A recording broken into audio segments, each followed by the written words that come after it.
Ready. Play. So, Italy have won their third Davis Cup in a row. I think it's the first time in more than 50 years that a nation has held the trophy 3 consecutive years. Was Cobolli the star of the show, Brenner? I think he has to be, given what he prevailed through and kind of his on-court dynamics, aka being on court for over 6 hours in between Yeah. two matches. But at the same time, Berrettini deserves his flowers in terms of Mhm. getting his job done and not putting that extra pressure on the number one seed, which does play second in each tie. So I thought that was also, beneficial, knowing that you do have that um, support if it doesn't go Caballi's way. But definitely has to be the star of the show.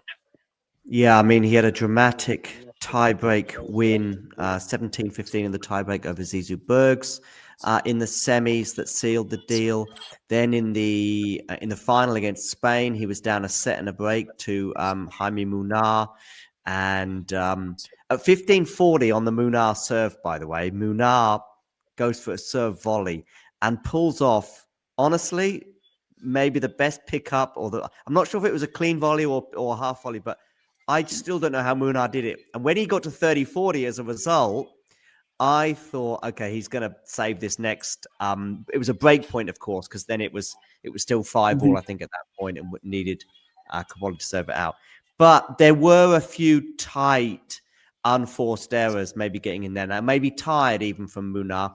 And maybe that explained what had happened in the previous point. And I think it was an unforced error that gifted Cobolli the break.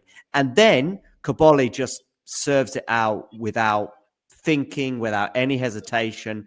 And yeah, I mean, there's people talking about the Italian having top 10 potential. Do you see that? I think it's a fair conversation. I always think it's interesting as I talk about Italy and their Davis Cup and kind of the run in general. I think back to 2023, honestly, when Matteo Arnaldi was that second Oh, or yeah. third player. And I just compare these players. Obviously, they're both Italian, but kind of their on-court ability in terms of like how dynamic of athletes they are, their ability to move and hit cleanly, like off both wings. Matteo Arnaldi went more into that kind of redlining aspect. But anyway, my point is like they were kind of spots, right?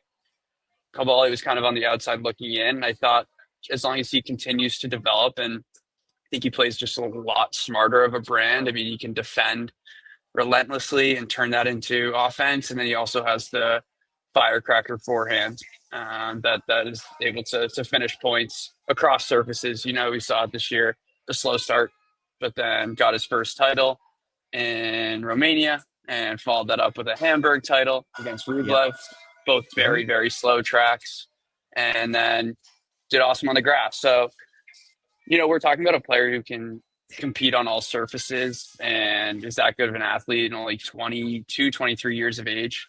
So yeah, it's not far out of the question.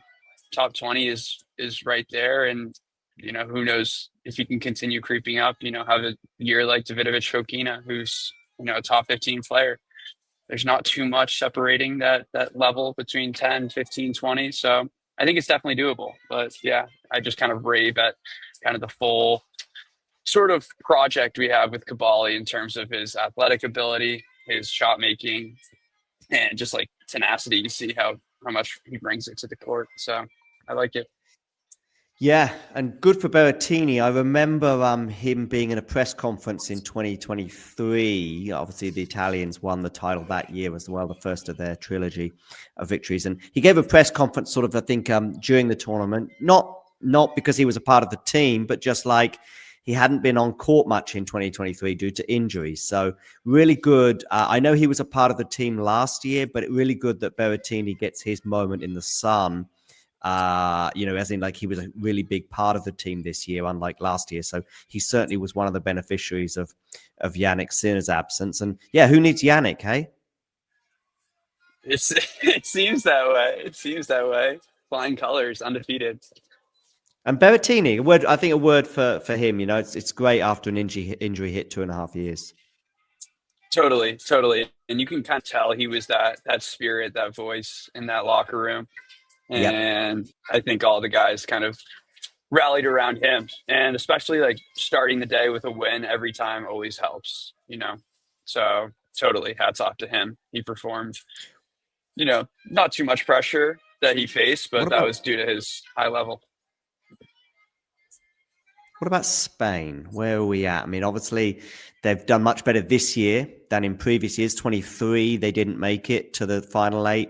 24, there was some decisions that David Ferrer had to take with the whole Rafa Nadal retirement, and ultimately they went out in the quarterfinals, having lost the doubles there. So I think David Ferrer came under some rightful stick then, but on this occasion, he took the decision not to go with Davidovich Fokina, which, who knows? Maybe he goes with them, with Davidovich Fokina, and they win the title this year, or at least get to the doubles. But then he can also maybe take some praise, which I have seen coming his way as well, for how he led the team, but also in terms of the players that went out there and represented Spain, Martinez, of course, and Munar as well, who I just mentioned. What do you think about their progress at this tournament?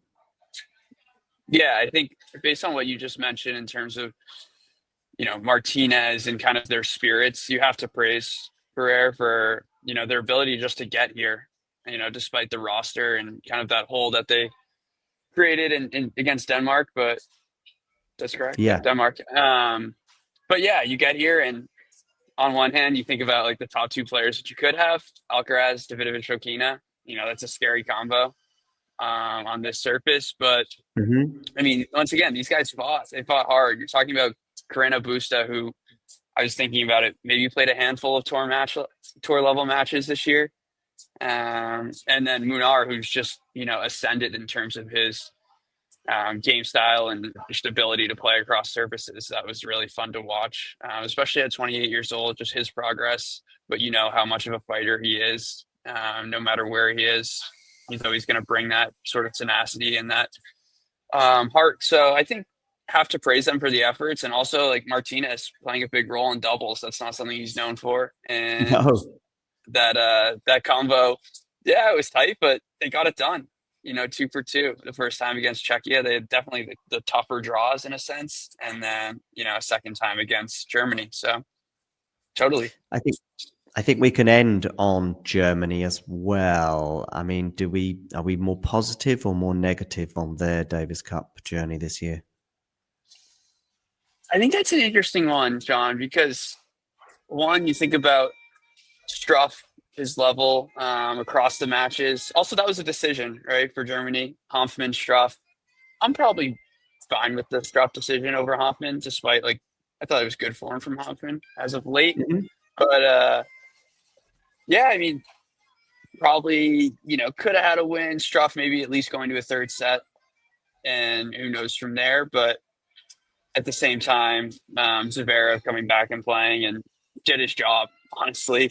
Kind of exceeded the level that he thought he was. Still talked about having some injuries in the press conferences, so who knows there.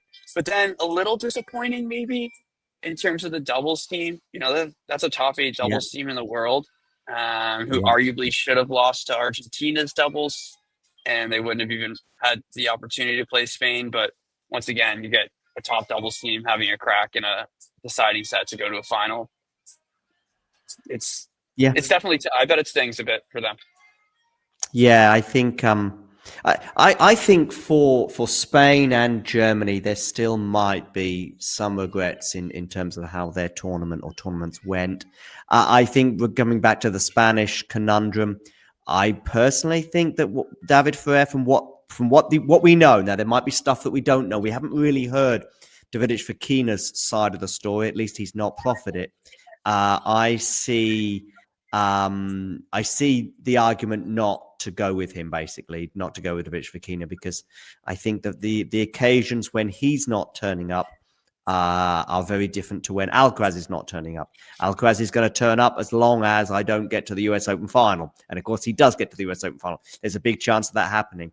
There wasn't any, at least this side of the argument we've heard, there haven't been such provisions from David Fokina, where he said, look, he's not carrying the injury before the US Open or before, the other elements, and he's just pulling out last minute. And I think David Ferrer had lost his cool, or lost his patience, let's say. Maybe that's a better way of putting it.